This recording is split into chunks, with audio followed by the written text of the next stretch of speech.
Bill 86 does is it actually provides language which the bank, the lending institution, is requiring in order to complete the loan transaction that the port is seeking. Bill 86 ran into some rough waters at the Guam legislature this morning. The measure was introduced to fulfill a prerequisite of a $10 million loan the Port Authority of Guam is trying to secure with the Bank of Guam. Specifically, the lending institution wants the assurance in law that should the port default on its loan, it can recover its money and not be limited by the Government Claims Act.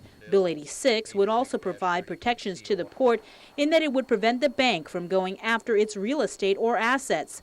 Several of Senator Tom Atta's Democrat colleagues, however, remained concerned about the legislation. For example, Vice Speaker B.J. Cruz was concerned about the impact the port's borrowing and rate increases are going to have on the price of goods. Because when they borrow money, their fees go up. When their fees go up, our prices in the community go up, and it's already almost unbearable for anybody to live in this community. Senator Ben Pangilinan was concerned about why the legislation has been introduced after the fact and the possibility it could open the door for a protest. If this requirement was part of the original RFP, then what would we be getting? Would we have the same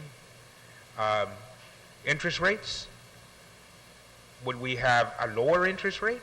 Senator Michelson Nicholas was just as concerned about the legislation and questioned why the need to borrow in the first place when the message seems to be that the government has money, citing the payments of merit bonuses and increments. And to say that we need to go out and borrow on one hand while we're able to go out and spend on the other is just grossly irresponsible when it comes to money management, in my perspective, Madam Speaker. Bill 86 did, however, get support from Republican Senator Chris Duenas, who said the bill, which shows all the proper procedures were followed to secure the loan, was cut and dry. It simply, in my simple reading of the bill, allows for the rate structure to compensate for what is required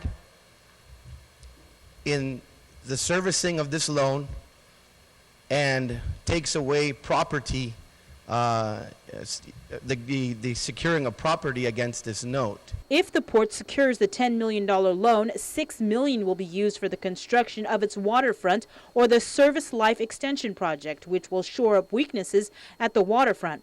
The remaining $4 million will be used to purchase container lifting equipment and to purchase software upgrades for the port's financial management system. Efforts to secure the $10 million loan started 1 year ago.